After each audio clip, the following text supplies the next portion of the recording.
사랑의 하나님, 오늘 또 좋은 날 허락하여 주십시고 아버지 하나님을 찬양하는 도구로 저희들을 붙들어 주심을 감사드립니다.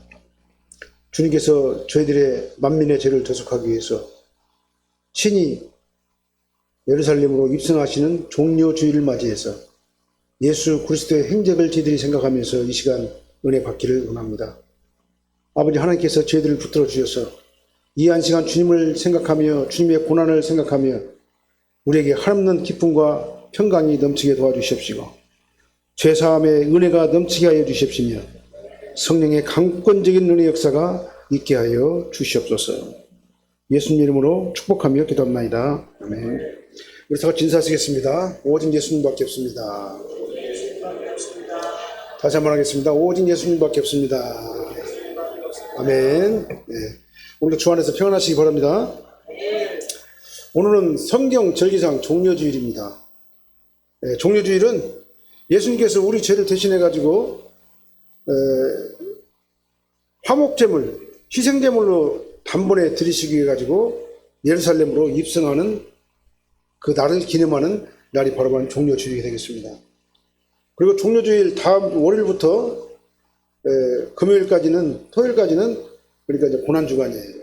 예수님께서 예루살렘 입성하셔가지고 유대 병정들에게, 유대인들에게, 그 다음 로마 병정에게 붙잡혀가지고 순환을 당하시고 십자가 고난을 받으시고 예수 그리스도의 은혜로 하나님 앞에 단번에 속죄제로 드려지는 그 날을 우리가 기념하는 절기가 되겠습니다. 예수님께서는 다 하셨어요. 예루살렘으로 가면은 자신이 순환을 당하면서 십자가에 보혈의 피를 흘리실 것을 다 하셨다 그 말입니다. 못 박혀 죽으실 것도 하셨다 그 말이에요.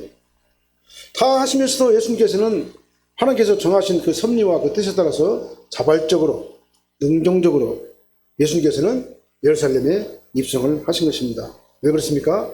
만민의 죄를 대속하시기 위해서 그렇습니다. 예수님께서는 이 성경의 예언대로 우리의 인간의 모든 죄를 대속하시기 위해서 신이 희생제물이 되어주시려고 예루살렘으로 들어가시게 된 거예요. 예수님께서 이제 만민의 죄를 대속하는 희생제물이 되어주심으로 인해 가지고 예수님의 공생애가 완성이 된 겁니다. 구속언약이 완성이 된 거예요. 그래서 삼위일체 하나님께서 계획하신 인간 구원 계획이 구속언약이 예수님의 목적대로 사탄의 방해가 있음에도 불구하고 하나님의 정하신 그때에 정확하게 오리 없이 혼동됨이 없이 정확하게 하나님께서 정하신 그때에 예수님의 십자가 보혈의 피가 흘려지게 된 거다 그 말입니다. 그래서 이러한 거 예수님의 예루살렘 입성은요 우리 인류 역사를 바꾼 거예요. 인류 세계사를 바꿔놓은 사건이 바로 예수님의 예루살렘 입성 사건이에요. 만약에 예수님께서 예루살렘 입성을 안 하셨다면, 예루살렘 입성이 없었다면 우리는 지금 구원받을 수 있는 방법이 전혀 없는 거예요. 우리는 여전히 죄와 사망 가운데 던져진 그런 남아 있어야 되는 거죠. 구원받을 수 있는 방법이 전혀 없는 겁니다. 그래서 예수님의 예루살렘 입성은 해도 되고 안 해도 되고 나하고는 아무 상관이 없는 것이 아니라 하나님께서 나를 위해 가지고 반드시 필요한 것이 바로 예루살렘 입성 사건이다 그 말이죠.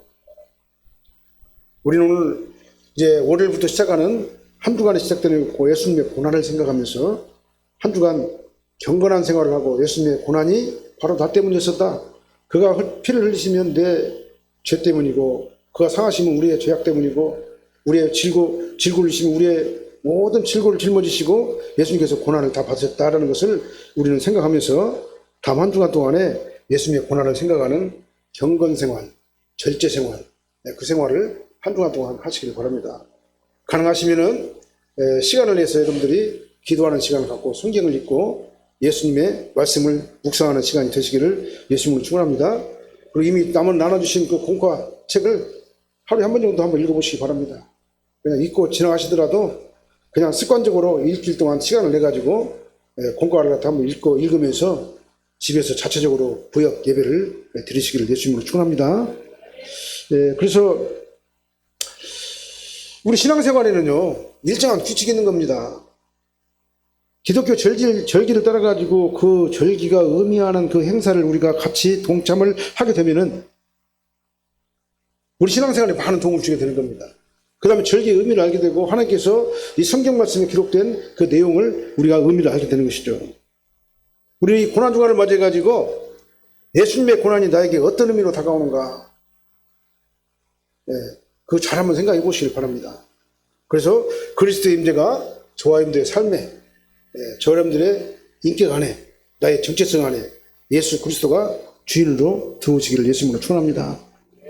오늘 이 본 말씀을 중심으로 해가지고 예루살렘에 들어가시는 예수님, 이 종려주일에 대해 가지고 말씀을 선포할 적에 저 여러분들 많은 은혜 받으시길 바랍니다.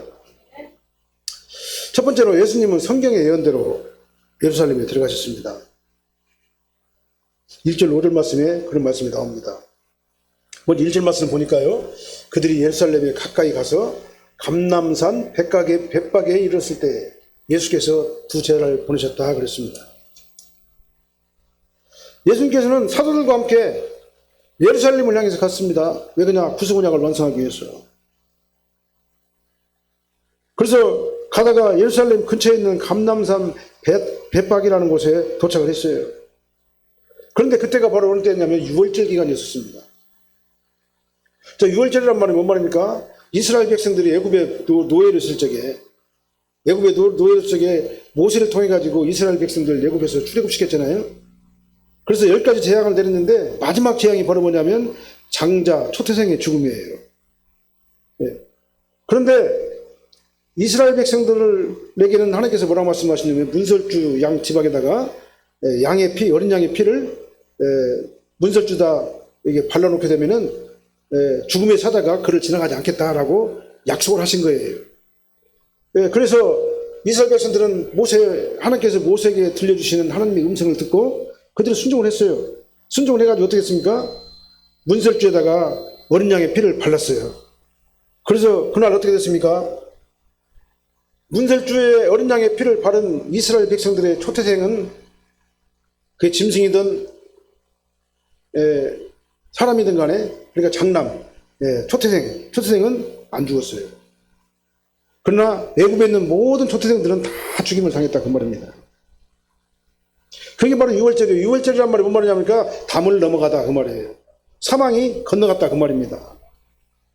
이 6월절 어린 양의 피는 예수 그리스도의 피를 상징하는 거예요.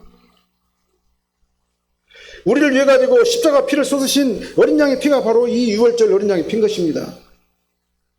그래서 우리는 예수 그리스도의 십자가 보혈의 피가 나에게 발라졌을 적에 예수 그리스도의 십자가 보혈의 피로 내가 발라졌을 적에 어떻게 됩니까? 나의 모든 죄가 도말되고 내 죄 문제가 사함을 받게 되고 죄와 사망의 문제가 해결되게 됩니다. 그 말이에요. 예수님께서 바로 이 6월절 만민의 죄를 대속하시려고 십자가 보혈의 피를 흘리시려고 지금 현재 어린 양으로서 예루살렘에 입성하시는 거예요. 그날이 바로 종려주일이다 그 말입니다. 그래서 오늘 이 종려주일을 기념하는 그 절기가 바로 그 어린 양의 6월절 피를 기념하는 그런 절기가 되겠습니다. 예수님께서는 벳박에서 두 제자에게 말씀하셨어요. 2절로 3절 한번 읽어보겠습니다. 한번 읽어볼까요? 이르시되 너희는 맞은편 마을로 가라. 그리하면 곧 매인 나귀와 나귀 새끼가 함께 있는 것을 보리니 풀어 내게로 끌고 오라. 만일 누가 무슨 말을 하거든 주가 쓰시겠다 하라. 그리하면 즉시 보내리라 하시니. 그렇죠? 창조주 하나님께서 하시는 일은요, 하나도 이상할 것이 없어요. 하나도 이상할 것이 없어요. 예수님께서는 이 어린 나귀가 어디에 있는지를 미리 아셨어요. 그 다음에 그 주인이 누군지도 아셨습니다. 그 주인에게 주가 쓰시겠다 하면은 그냥 즉시 그 어린 양을 갖다가는 제자들에게 줄 줄도 알았어요. 그래서 제자들을 보내가지고 가져오게 하십니다. 그 말이죠. 그 어린 나귀에는 분명히 임자가 있었잖아요. 어린 나귀에 어머니, 그 엄마도 있었잖아요. 거기에요. 예? 어미도 있었잖아요.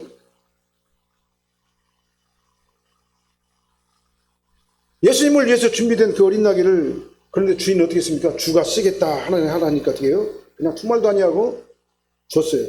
왜 줬을까요? 성령께서 그렇게 지시를 하셨기 때문에 그래요. 거부할 수 없었기 때문에 그렇습니다. 이게 바로 불강력적 하나님의 은혜라는 거예요. 불강력 하나님의 은혜가 임하되면요, 예? 내 의지하고는 상관없이 내 자유의지가 성령님의 지시를 따를 수밖에 없는 거예요. 하나님의 은혜에 동참할 수밖에 없는 거다 그 말이죠. 주가 쓰시겠다. 예. 이 말 한마디에 나귀의 주인은 더 물어보지도 않고 어린 양 나귀를 제자에게 내어주었다. 그렇습니다. 왜 그렇습니까? 하나님의 명령이시기 때문에 그렇습니다. 저와 여러분들도 마찬가지입니다. 주가 쓰시겠다 하면은요, 여러분들 하나님 앞에 들으시기 바랍니다. 여러분들 재능을 들으시기 바랍니다. 여러분들이 가지고 있는 재능, 여러분들이 하고 싶은 주의를 하고 싶은 그 분야에서 여러분들이 최선을 다하시길 바랍니다. 예. 주가 쓰시겠다 하라 했는데도 여러분들 회피하지 마시길 바랍니다. 주가 쓰시겠다 하면은 전적으로 순종해 가지고 아버지 하나님 앞에 사용되어지는 저와 여러분들 되시기를 예수님으로 축원합니다. 그런데 이게 더 놀라운 사실이 있어요. 예수님께서 6월절 예루살렘에 입성하시는 것은요, 사실은 구약성경에 다 예언되어 있는 사건들이에요. 하나님께서 미리 구약성경에 선지자들을 통해 가지고 말씀해 주셨어요. 선지자들을 통해 가지고 예수님이 태어나시기 400년 전, 500년 전에, 600년 전에 구약 선지자들을 통해 가지고 어떻게 했습니까? 예수님께서 탄생하실 것이다. 그 다음에 예루살렘을 입성하실 것이다. 호산나를 연호할 것이다. 이런 내용들이 다 성경에 기록이 되어 있다 그 말이죠. 이 예언대로 예수님께서는 예루살렘에 들어가신 거예요. 오늘 들어가신 사건이 그러니까요. 그리고 예수님 자신도 말씀하셨어요. 제자들에게 3번이나 말씀하셨어요. 내가 고난을 당한 뒤에 사흘 만에 다시 부활할 것이다. 예, 십자가에 못 박혀 죽고 구속언약을 완성한 다음에 사흘 만에 다시 부활할 것이다. 그렇게 어떻게 했어요? 예수님께서도 제자들에게 3번씩이나 이렇게 말을 했어요. 4절 5절 말씀 한번 읽어보게요. 4절 5절. 이는 선지자를 통하여 하신 말씀을 이루려 하심이라 일렀으되 시온의 딸에게 이르기를 내 왕이 내게 임하나니 그는 겸손하여 나귀 곧 멍에 매는 짐승의 새끼를 탔도다 하였느니라. 이게 바로 어디에서 나온 예언이냐면요, 구약 선지자들의 예언인데요, 이사야 선지자하고 스가랴 선지자가 한 예언이에요. 이 예언대로 이루어졌다 그 말입니다.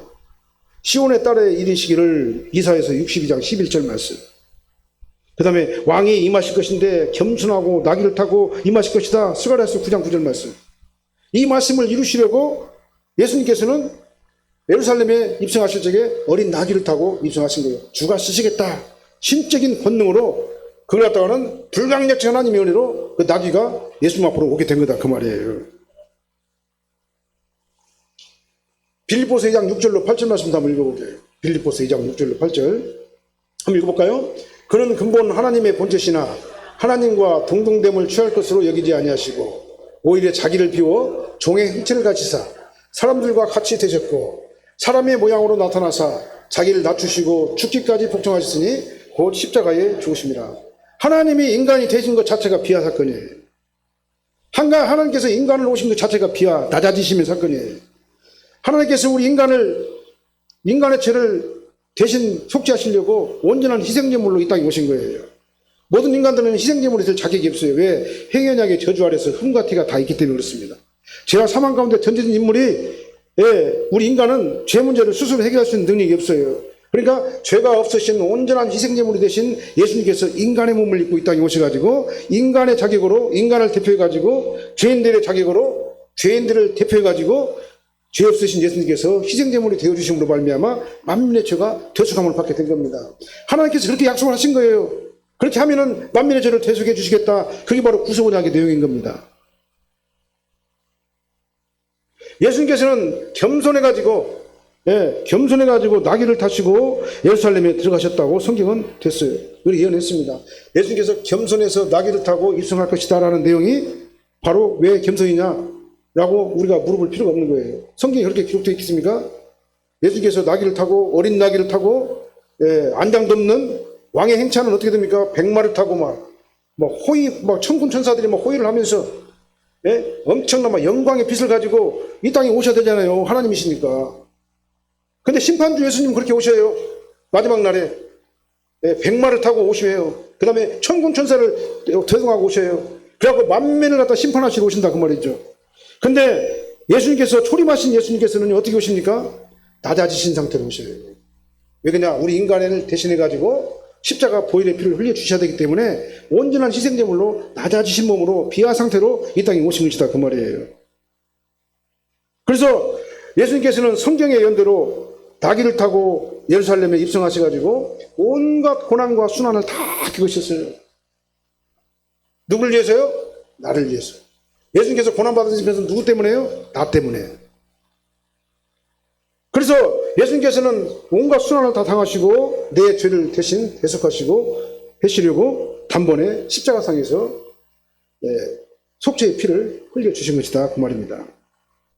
예수님은 평화를 위해 가지고 이 땅에 오셨어요. 그러니까 누구하고 평화요? 나하고 하나님과의 관계가 회복되게 하기 위해서. 그게 평화거든요.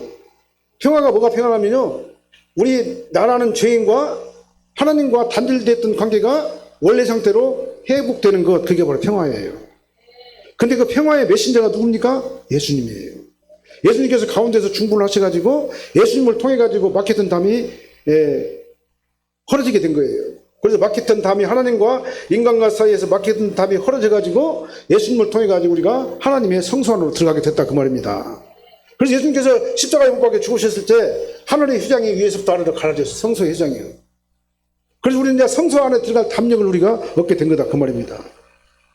그래서 우리는 예수님을 통해 가지고 나와 하나님과의 관계가 평화의 관계가 회복된 것이다 이 말이에요. 그래서 우리는 하나님과 화평하게 된 겁니다. 하나님과 화평하게 된 것이 바로 뭐냐면 천국이에요. 하나님과 화평하지 못하면 그 마음은 지옥입니다. 그게. 그래서 나와 하나님과의 관계가 화평을 이루게 된 겁니다. 하나님께서 나를 화평하게 만들어 주셨어요. 누구를 통해서요? 예수 그리스도의 십자가 보혈의 공로를 통해 가지고. 그래서 이제 우리 안에는 뭐가 있습니까? 심령교회가 있는 거예요. 왜 그냥 하나님의 영이 나를 지배하기 때문에 이제 심령교회가 나를 지배하게 되는 겁니다. 그래서 심령교회가 세워지고 심령교회 안에는 뭐가 있어요? 하나님의 평강이 막 있는 거예요. 왜냐? 하나님의 영이 내 안에 막 있기 때문에 내 안에 평강으로 가득 차게 된 겁니다. 그래서 천국을 누리며 사는 거예요. 그래서 영원한 천국에 이제 들어가게 되는 것이에요. 우리는 예수님께서 주신 이 평강을 회복한 성도들로서 이 평강을 파괴하는 자가 되어서는 안 될 줄로 믿습니다. 주신 평강을 누리시기 바랍니다. 누리시기 바랍니다. 하나님께서 나에게 주셨어요, 이미요. 그 평강을 여러분들이 누리시기를 바랍니다. 이 땅에서 누리고 영원한 천국에서 영원히 누리시기를 바랍니다. 누구를 통해서요? 평화의 중보자, 메신저가 되시는 예수 그리스도의 십자가 보혈의 피를 통해 가지고 우리 죄와 사망 가운데서 던져진 우리가 하나님과 이 관계를 회복하게 된 거다 그 말이에요. 평화의 일꾼들이 다 되시길 바랍니다. 그래서 여러분들이 이제는요, 여러분 안에는 뭐가 있냐면 교회가 있어요. 하나님의 교회가. 하나님의 영을 모시고 있기 때문에 그렇습니다. 그렇기 때문에 여러분들이 이제 어떻게 되겠어요? 이제 하나님의 교회답게 평강을 누리며 사시기를 예수님으로 축원합니다. 그 다음에 두 번째로는요, 제자들은 예수님께서 명령하신 대로 그때 순종을 했습니다. 자, 6절로 7절 말씀 한번 읽어볼게요. 같이 한번 읽어볼까요? 제자들이 가서 예수께서 명하신 대로 하여 나귀와 나귀 새끼를 끌고 와서 자기들의 겉옷을 구에 얹음에 예수께서 구에 타셨다 그랬어요. 예수님께서 그렇게 말씀하셨어도요, 우리 인간적인 이성적으로 생각하면은 예수님 이게 말이 되는 소리요 그게요? 예수님 알지도 못하잖아요. 어떻게 하시고 있어요 지금 현재? 될지 안 될지 우리는 아무도 모르는데 아주 맹탕 없이 가가지고는 그 사람한테 나귀를 끌고 나면은 그 사람이 죽었습니까? 우리가 이성적이고 논리적인 사고를 가지고 있으면요 그렇게 말할 수가 있어요. 어떻게 보면 그게 정상적인 반응이라고 볼 수 있습니다. 근데 제자들은 어떻게 했습니까? 그냥 말씀을 듣고 갔어요. 왜 갔습니까? 믿음으로 간 거예요. 믿음으로. 예수님께서 가라고 하시니까 그냥 간 거예요. 가면은 그 일이 벌어질 줄 알고 믿음으로 간 것이다 그 말입니다. 제자들은 갔습니다. 예수님께서 명령하신 대로 순종을 했어요. 그래서 나귀 새끼를 끌고 왔습니다. 예수님께서 말씀하신 대로 주가 쓰시겠다 하라 그렇게 말을 하고 끌고 왔어요.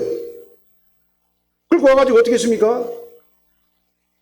보니까요, 자기들의 겉옷을 그 나귀 위에다가 얹어놨어요. 왜요? 어린 나귀 새끼는 뭐가 있어요? 안장이 없잖아요. 앉을 수 있는 장치가 없잖아요. 그러니까 안장을 대신해가지고 그 위에다가 자기들이 옷을 갖다 얹어놨어요. 그리고 예수님께서는 그 위에 앉으셔가지고 예루살렘으로 입성을 하셨어요. 하나님께서 육신을 입고 이 땅에 오셨는데 그 예수님께서 구속언약을 완성하시려고 승리의 예루살렘 입성하시는데 예수님께서 이렇게 초라한 모습으로 입성하신 거예요. 정말 만왕의 왕이신 예수님께서 정말 비하신 분으로 낮아지실 대로 낮아지신 이 볼품없는 그 왕의 행차를 우리가 성경의 기록으로 우리가 보고 있는 겁니다. 우리는요, 이 하나님께서 우리를 위해 가지고 이렇게 낮아지시고 겸손하신 상태로 예루살렘에 들어가신 그 사건을요, 우리는 정말로 감사를 해야 될 줄로 믿습니다. 말씀에 순종하는 것은요, 믿음의 또 다른 표현인 거예요. 제자들이 그냥 순종했잖아요. 만약에 제자들이 순종 안 했으면 어떻게 되겠어요? 예루살렘 입성이 더뎌졌겠죠. 안 되진 않겠지만 더뎌졌겠죠. 굉장히 어려움이 많이 있었겠죠. 그러나 순종하고 나가게 되니까 어떻게 돼요? 네, 이런 일들이 잘 이루어지게 된 겁니다. 그러니까 말씀에 순종하는 것은요, 믿음의 다른 표현이 되는 거예요. 제자들은 예수님께서 하라고 하신 그대로 그냥 했어요. 명령에 즉시 순종을 했습니다. 이유를 대지 않았다 그 말입니다. 내 인간의 이성적으로, 논리적으로, 과학적으로, 현실적으로 보면은 이거 말도 안 되는 소리 갖다 왜 하십니까? 라고 그렇게 하지 않았다 그 말이에요. 그냥 즉시 행동에 옮겼죠. 그렇다면은 우리들의 모습은 어떤가? 한번 되돌아보시길 바랍니다. 나의 종교생활, 나의 신앙생활은 어떤가? 나는 정말 예수님을 어떻게 지금 말씀에 순종하는가? 어느 정도까지 순종하는가? 나의 레벨은 어느 정도까지 되는가? 어느 정도 내가 하나님 말씀에 순종하게 하는 그런 사람인가라고 여러분들이 한번 돌아보시길 바랍니다. 제가 이런 설교를 하는 이유는 뭐냐면요, 지금 사순절 기간이고 고난주간이에요. 오늘 종려주일입니다. 예수 그리스도의 은혜를 한번 되돌아보는 그런 시간이 이 시간이 되어야 될 줄로 믿습니다. 내 이성과 내 상식에 맞지 않냐고, 내 어떤 이익에 부합되지 않으면 순종하지 않고, 내 이성에 부합되고 내 논리에 부합되고 과학적으로 현실적으로 이해가 되는 상황이면은 그냥 순종하고, 우리가 선택적인 순종을 하지 않았는가, 선택적으로 말씀에 순종하지 않았는가, 그런 모습이 나에게는 없었는가. 저도 마찬가지고 우리 성도님들도 마찬가지고 이 고난주간을 통해 가지고 우리 신앙을 한번 점검을 한번 해보시길 바랍니다. 신앙은요, 상식과 이성을 초월하는 거예요. 성경 66권은요, 내가 강단에서 매주마다 말씀드립니다만은 창세기부터 요한계시록까지 신비한 하나님의 기록이에요. 인간의 이성으로서는 이해할 수 없는 게 바로 이 성경 말씀인 거예요. 왜 그러냐? 이건 특별계시기 때문에 그렇습니다. 일반 보편계시, 보편원에서 나타나는 그런 일반적인 상황이 아닌 특별한 계시기 때문에 그런 거예요. 그래서 우리 인간의 상식과 이성을 초월하는 이런 그 일들이 너무나도 많이 있어요. 하나님께서 예수님을 왜 이 땅에 보내셨습니까? 그냥 용서해주면 되지. 예수님께서 십자가 형벌을 받은 것이 왜 우리를 죄 가운데서 구원하는 것입니까? 그냥 예수님께서 용서하시면 되지. 이성적이고 논리적이고 어떤 이유를 대가지고는 우리가 반박할 수 있어요.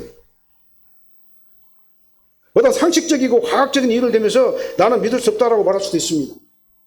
그러나 믿음은 뭐예요? 하나님의 말씀이 그러면 그런 거다라고 믿는 게 믿음인 거예요.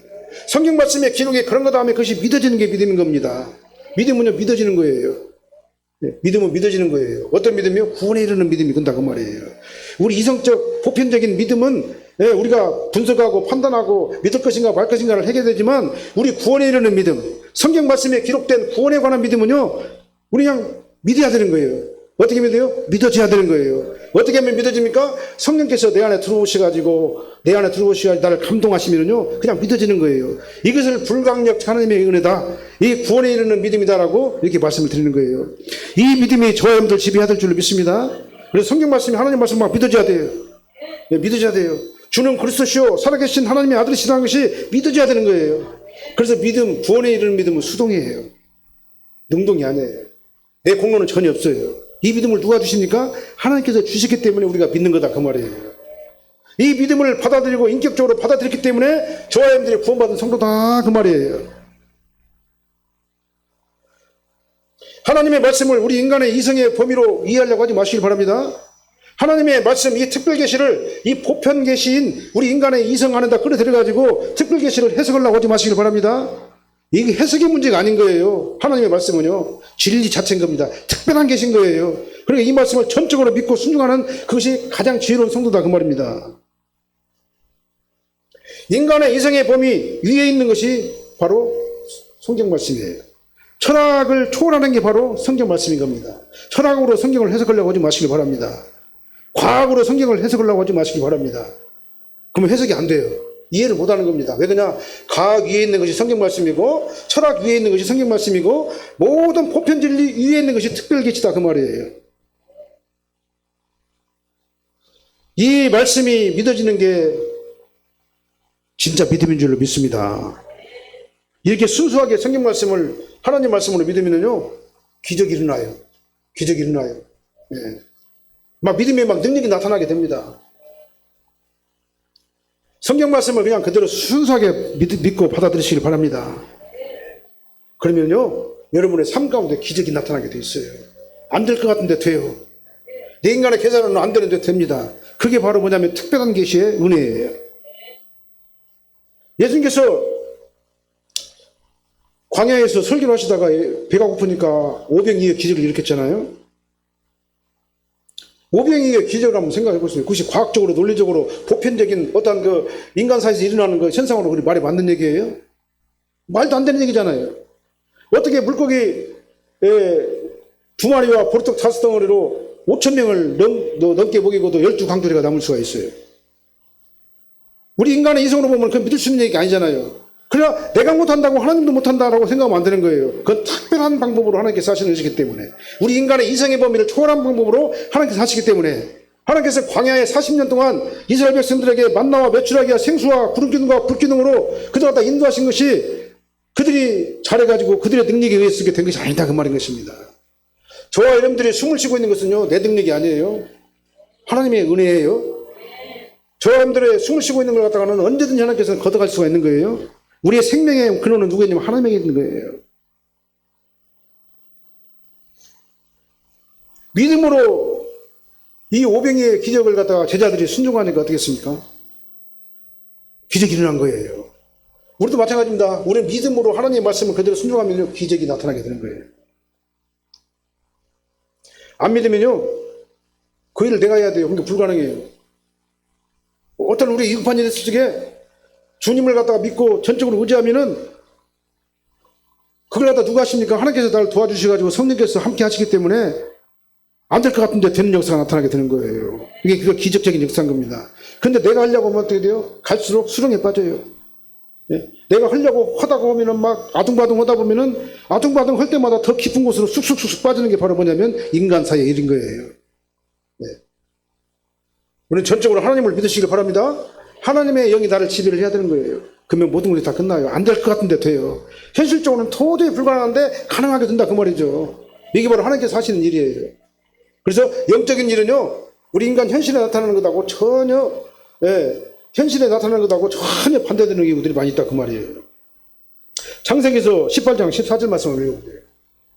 한번 읽어볼까요? 여호와께서 능하시 못한 일이 어디 있겠느냐?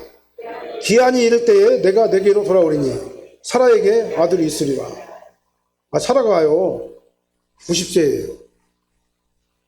90세면은 이미 다 단산됐잖아요. 태가 끊어졌잖아요. 근데 하나님께서 뭐라고 말씀하시냐면은 내년 이맘때에 사라에게 아기가 있을 것이다. 이삭이 있을 것이다. 그 말이 그러니까요. 그러니까 사라는 어떻게 웃었어요. 그런데 어떻게 됐습니까?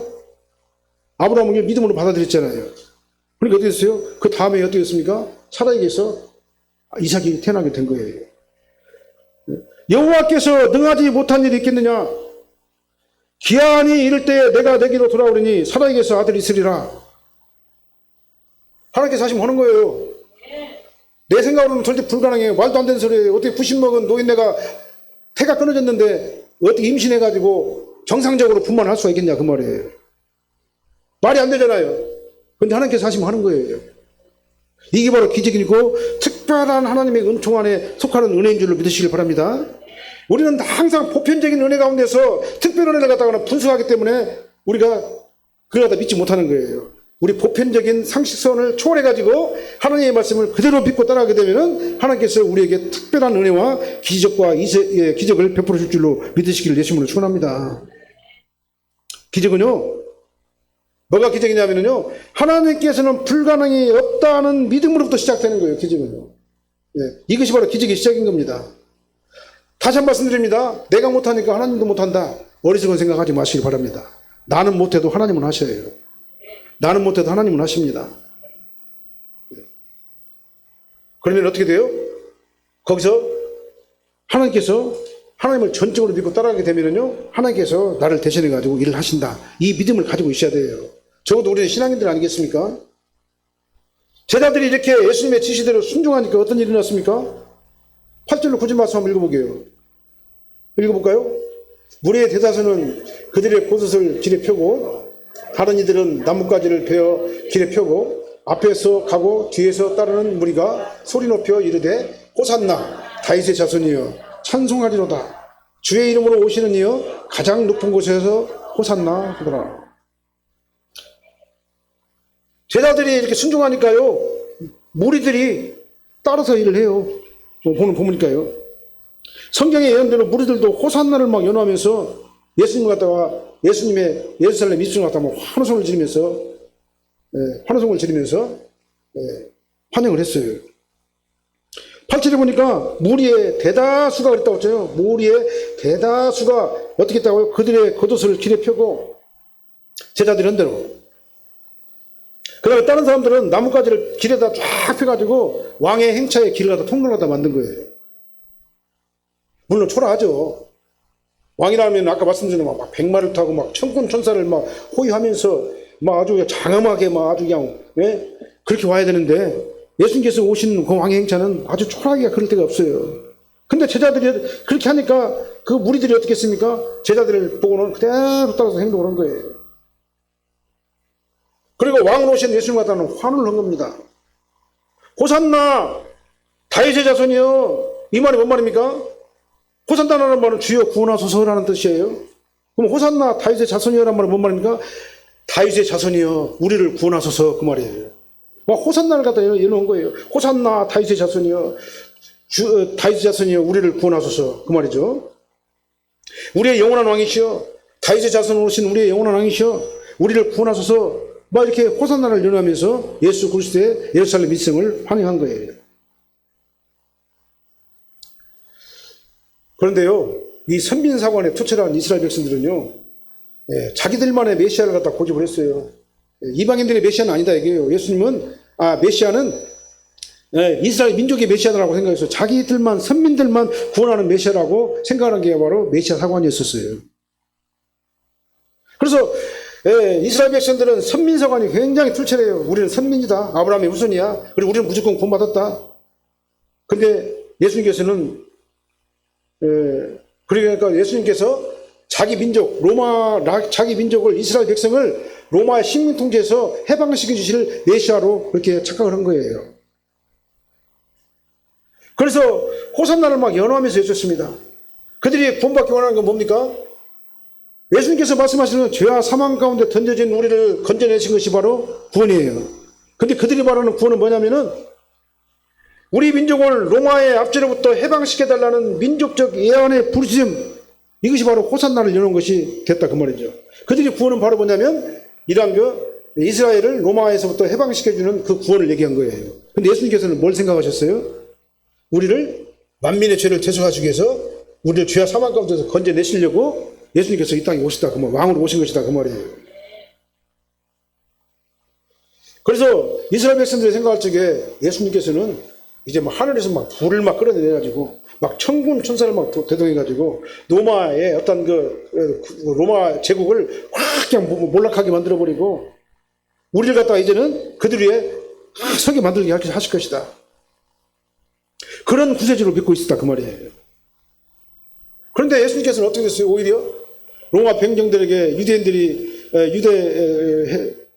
사내들인에서 고발을 하니까 로마 병정들이 어떻게 했습니까? 붙잡았죠. 체포를 했죠. 체포를 하고 어떻게 했습니까? 십자가를 매게 했죠. 홍풀을 막 씌웠죠. 그리고 막 질질 끌려다니면서 아주 맥을 못 추는 그런 모습을 보여줬잖아요. 그러니까 이스라엘 백성들이 생각할 적에 어떻게 생각했어요? 자기 민족의 메시아로 와가지고 자기 민족을 해방시켜줄 메시아가 아닌 그 모습을 보게 된 거예요. 그러니까 대단히 실망했겠죠. 그래서 이 호산나를 연호하던 그들의 군중 심리, 그들의 여론은요, 불과 며칠 만에 어떻게 했습니까? 확 돌아서 버린 거예요. 여론이 확 바뀌어버린 거다, 그 말입니다. 그래서 그들은 성난 군중으로 막 돌변해버린 거예요. 그래서 예수님 갖다 십자가에 못 박으소서, 십자가에 못 박으소서 막 외쳤어요. 한마디로 말해서 이스라엘 백성들은요, 만민의 구세주로 오신 예수님에 대해 가지고 대단한 착각을 한 거다, 그 말이죠. 예수님은 이스라엘만을 위한 메시아가 아니에요. 만민의 메시아입니다. 만왕왕이신 예수님은요, 행위 언약의 저주 아래 던져진 만민의 죄를 대속하시려고 이 땅에 오신 거예요. 우리의 죄 문제를 근본적으로 해결해 주시기 위해서 이 땅에 오신 거다, 그 말이죠. 그래서 죄 없으신 예수님께서 죄인의 대표로 오셔가지고 친히 자기 자신을 그 죄값으로 하나님 앞에 바치게 된 거예요. 그러고 난 다음에 어떻게 했습니까? 이 구속 언약을 완성하신 거예요. 그래서 이제는 누구든지 예수 그리스도를 통해 가지고 하나님과 단절됐던 그 관계가 회복이 된 거예요. 그래서 우리는 누구를 통해서만 우리가 하나님과의 관계가 회복돼요? 오직 예수님을 통해서만 단절된 우리의 관계가 회복되게 되는 거예요. 그래서 예수님 아니고는 방법이 없는 겁니다. 천하에 구원받을 만한 다른 이름을 우리에게 주신 적이 없어요. 오직 예수 그리스도의 십자가의 보혈의 공로만이 우리 인류를 죄와 사망 가운데서 건져내실 유일한 방법이다라는 것을 오늘 성경에서는 분명히 우리에게 말씀하시는 거예요. 예수님은요, 무력으로 막 하늘에서 막 불을 내리고 천군 천사를 동원해가지고 위협적인 왕으로 오셔가지고 세상을 정복하러 오신 게 아니에요. 그 마지막 날에 그렇게 오셔요. 마지막 날 심판주로 오실 때는요, 그렇게 오셔요. 백마를 타고 막 오셔요. 천군 천사를 막 대동하고 오셔요. 그리고 어떻게 합니까? 추수를 해요. 믿지 않는 자와 믿는 자를 다 추수를 합니다, 마지막 날에는요. 그러나 초림 예수님은 그게 아니에요. 우리 죄를 대신해가지고 자기 자신이 죄값을 받으시려고 이 땅에 오신 것이다, 그 말이에요. 우리 이걸 갖다 분명히 알아야 됩니다. 그래서 초림 예수님은 귀하신 분을 오셨어요. 그리고 숭배하셨어요. 높아지셨어요. 예수님께서는 예루살렘에서 예루살렘으로 그러니까 가셨는데 어떻게 하셨어요? 먹어주고 간 게 아니죠. 어떤 범죄를 해가지고 범죄 때문에 잡힌 것이 아니에요. 어떤 그 자기 연약이나 실수로 인해가지고 예수님께서 돌아가신 것도 아닙니다. 예수님께서는 어떻게 하면 스스로 능동적으로 자기 자신을 십자가에 내주기 위해서 하나님께서 섭리 가운데서 이 땅에 오신 거예요. 자, 요한복음 10장 11절 말씀 한번 보게요. 같이 한번 읽어볼까요? 나는 선한 목자라. 선한 목자는 양들을 위하여 목숨을 버리거니와. 예수님께서는 이 본인이 하신 이 말씀을 이루셨어요. 친히 자기 자신을 십자가에 대해 주심으로 이루셨다, 그 말이에요. 자, 믿음은요, 모양보다는요, 내용이 중요한 거예요. 예수님께서 나를 지배하지 않으면요, 내 안에서 예수 그리스도가 나의 주인이 되지 않으면요, 예수를 믿는 모양은 있어요. 종교인의 어떤 형태는 있습니다. 근데 그 내용이 없어요. 그렇게 되면요, 그건 종교인에 불과한 거예요. 신앙인이 아닌 겁니다. 신앙인과 종교인은 구분돼야 돼요. 우리 종교인이 되지 말고 예수님을 진짜로 믿는 신앙인이 되어야 될 줄로 믿습니다. 그 신앙이 나를 지배를 해야 되는 거예요. 당시 유대 지도자들이 그런 상태에 있었어요.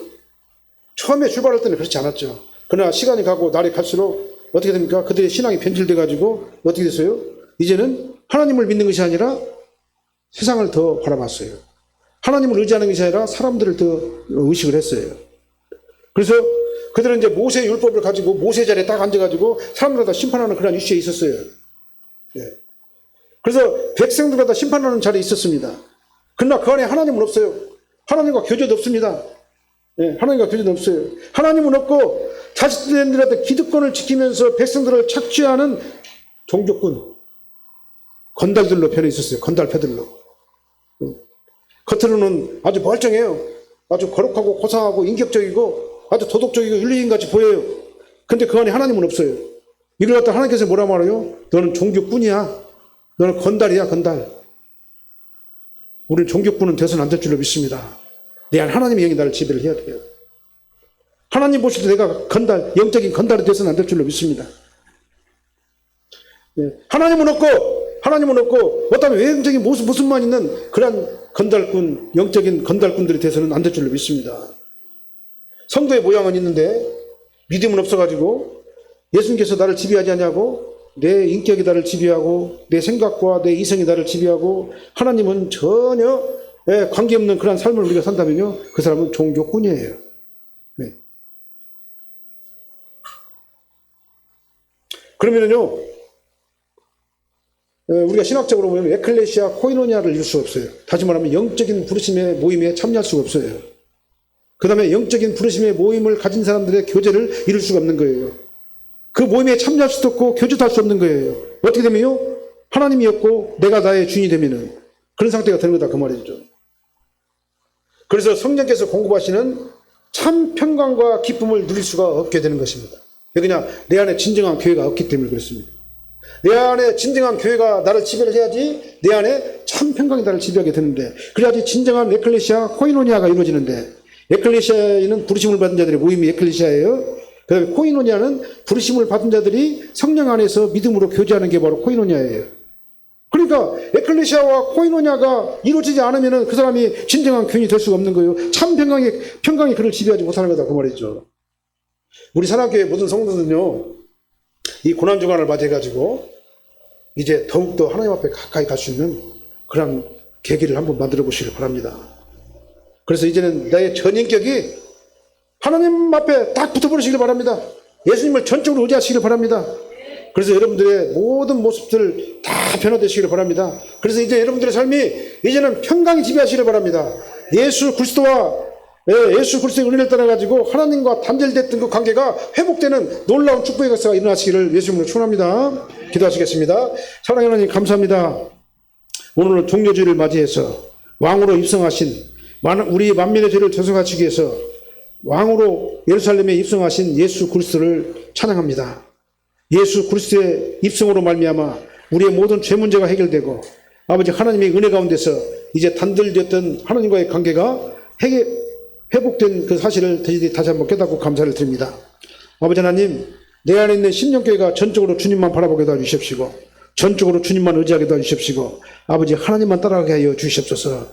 그래서 내 안에 진정한 평강이 있게 도와주십시고 진정한 기쁨이 넘치게 도와주십시며 아버지 하나님과 진정한 교제를 통해서 아버지 하나님이 정말 만족함을 누리는 삶을 살 수 있도록 인도하여 주시옵소서.